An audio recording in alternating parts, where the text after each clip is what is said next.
ಇವತ್ತು ಭಾರತ ಮತ್ತು ಪಾಕಿಸ್ತಾನದ ನಡುವೆ ಹೈ ವೋಲ್ಟೇಜ್ ಫೈನಲ್ ಫೈಟ್ ಇದೆ. ಏಷ್ಯಾ ಕಪ್ ಫೈನಲ್ನಲ್ಲಿ ಇವತ್ತು ಭಾರತ ಪಾಕಿಸ್ತಾನ ಹಣಾಹಣಿ ನಡೆಸುತ್ತೆ. ರಾತ್ರಿ 8 ಗಂಟೆಗೆ ಪ್ರಾರಂಭ ಆಗುವಂತಹ ಈ ಒಂದು ಪಂದ್ಯ ವೀಕ್ಷಣೆ ಮಾಡೋದಕ್ಕೆ ಜನ ಕಾತುರರಾಗಿದ್ದಾರೆ.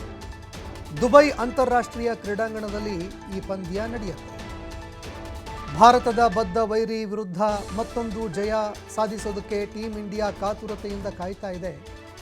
ಏಷ್ಯಾ ಕಪ್ ಫೈನಲ್ನಲ್ಲಿ ಇದೇ ಮೊದಲ ಬಾರಿ ಇಂಡೋ ಪಾಕ್ ಫೈಟ್ ನಡೀತಾ ಇದೆ. 41 ವರ್ಷಗಳಲ್ಲಿ ಇದೇ ಮೊದಲ ಬಾರಿಗೆ ಫೈನಲ್ ಪಂದ್ಯ ನಡೀತಾ ಇದೆ. ಎರಡು ಟೀಮ್ಗಳು ಬದ್ಧ ವೈರಿಗಳು ಮುಖಾಮುಖಿಯಾಗ್ತಾ ಇದ್ದಾವೆ. 2025ರ ಏಷ್ಯಾ ಕಪ್ನಲ್ಲಿ ಅಜೇಯವಾಗಿ ಭಾರತ ಫೈನಲ್ಗೆ ಬಂದಿತ್ತು. ಕಳೆದ 2 ವಾರಗಳಲ್ಲಿ 2 ಬಾರಿ ಪಾಕಿಸ್ತಾನವನ್ನು ಭಾರತ ಸೋಲಿಸಿದೆ. ಈ ಒಂದು ಪಂದ್ಯದಲ್ಲೂ ಭಾರತ ಗೆಲ್ಲುತ್ತೆ ಅಂತ ಅನೇಕರು ಕ್ರಿಕೆಟ್ ಅಭಿಮಾನಿಗಳು ನಿರೀಕ್ಷೆಯಲ್ಲಿದ್ದಾರೆ. ಈ ನಡುವೆ ಆಪರೇಷನ್ ಸಿಂಧೂರ ಇನ್ನೂ ನಡೀತಾ ಇದೆ. ಪಾಕಿಸ್ತಾನದ ಜೊತೆಗೆ ಮ್ಯಾಚ್ ಯಾಕೆ ಅಂತ ಸಾಮಾಜಿಕ ಜಾಲತಾಣದಲ್ಲಿ ತೀವ್ರ ಆಕ್ರೋಶ ಕೂಡ ವ್ಯಕ್ತವಾಗ್ತಾ ಇದೆ. ನಿರಂತರವಾಗಿ ಒಂದು ಅಭಿಯಾನ ನಡೀತಾ ಇತ್ತು. ಇದರ ಬಗ್ಗೆ ಪರ ವಿರೋಧದ ಚರ್ಚೆಗಳು ನಡೀತಾ ಇದೆ. ಇಡೀ ದೇಶ ಆಪರೇಷನ್ ಸಿಂಧೂರ್ಗಾಗಿ ಸಾಕಷ್ಟು ತ್ಯಾಗ ಬಲಿದಾನ ಕೊಡಿತು.